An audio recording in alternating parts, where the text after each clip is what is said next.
guys, it's me again. It's the 3rd of September, and we're actually in a hard lockdown here in Sydney. Um, I hope everyone are doing well wherever you are,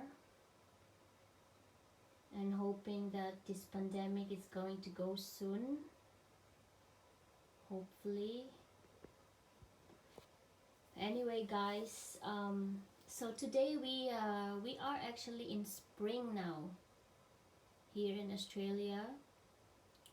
It's beginning to warm up a bit, and these are my flowers that are in bloom.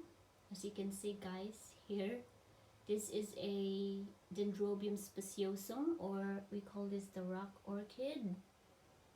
These are giant orchids. They grow really large. They produce a nice cascade of flowers, yellow and white flowers. They are fragrant, and they are very low maintenance.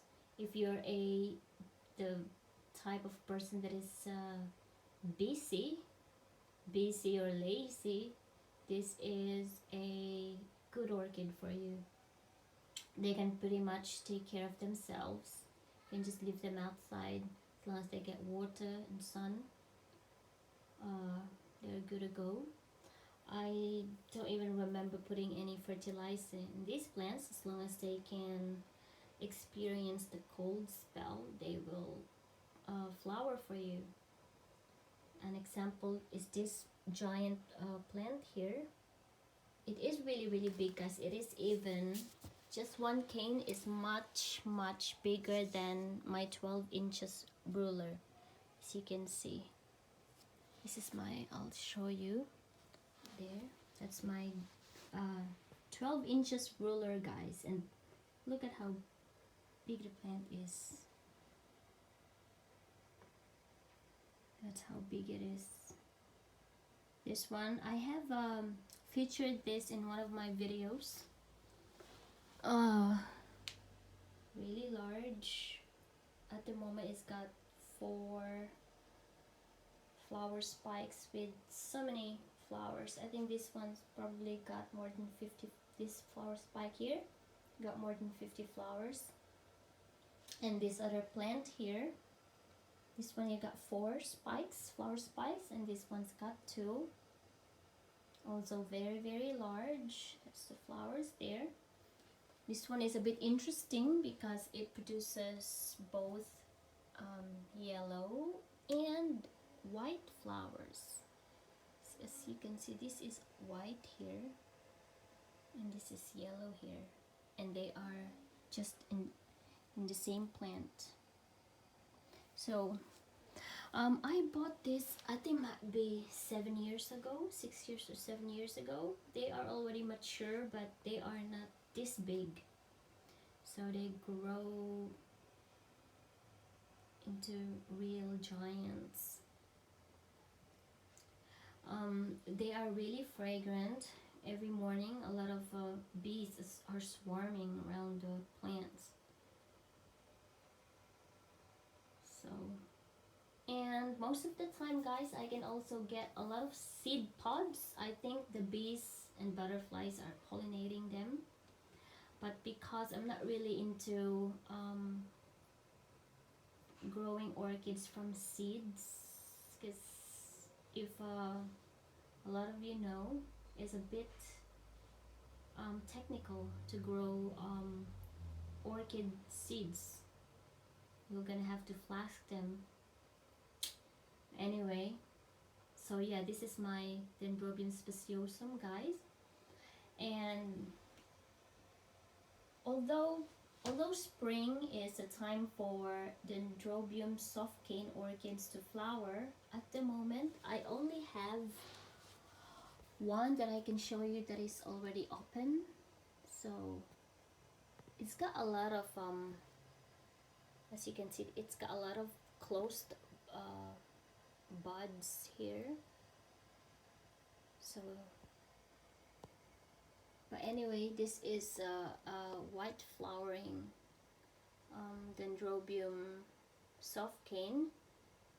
This is called Dendrobium Eukidaruma King. It is quite common, white with a purplish in the center and purple in the edges of the petals. Yeah, so it is quite a really large plant. I have divided this so many times in the past. Must have sold so many as well. As you can see, it's gonna fall anytime soon. Here it is. It is also very tall. I need to turn this. So so this is my 12 inches ruler here.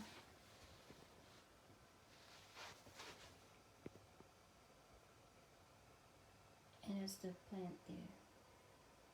Look how big it is. It's probably more than twice my ruler. Okay, and here I have another Dendrobium speciosum hybrid. There it is, guys. It is not as big as Dendrobium speciosum.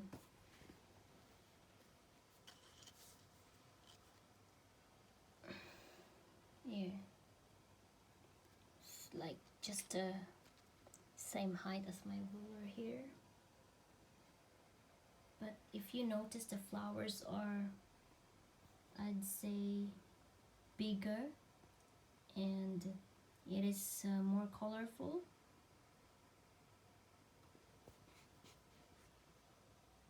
So if you are the type of person who is busy, these are the Australian Dendrobiums are recommended for you. Here I have a Australian Dendrobium kingianum. This is what we call Dendrobium kingianum. They produce very simple flowers but very fragrant and very low maintenance. As you can see, guys, this is really small, very small. It's like a dwarf Dendrobium.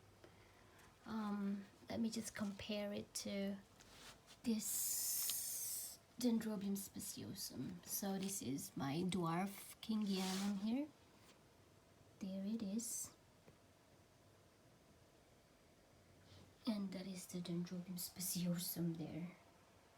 See how very tiny it is there. Kingianum and speciosum.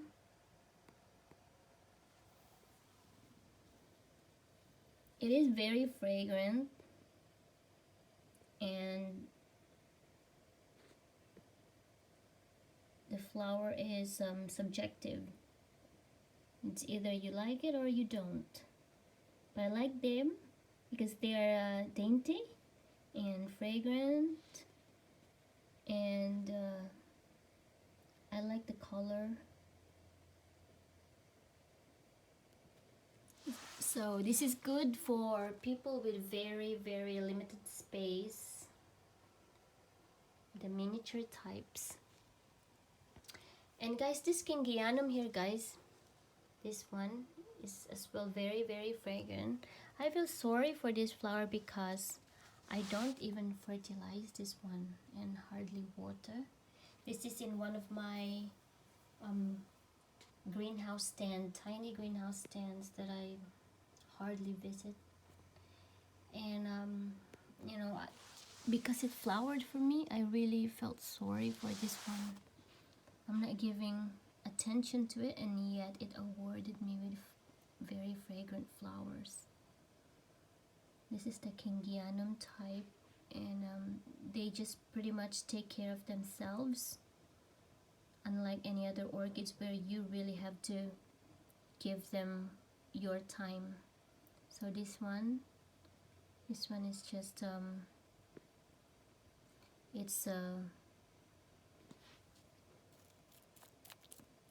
it does take care of itself on its own. And I got another flower here. It's odd to have this flower here because this is the only non-speciosum type. This is my Oncidium, the one that looks like an octopus. You can see it looks like an octopus. Look. That's the head there, and that's the tentacles. This is the Oncidium type of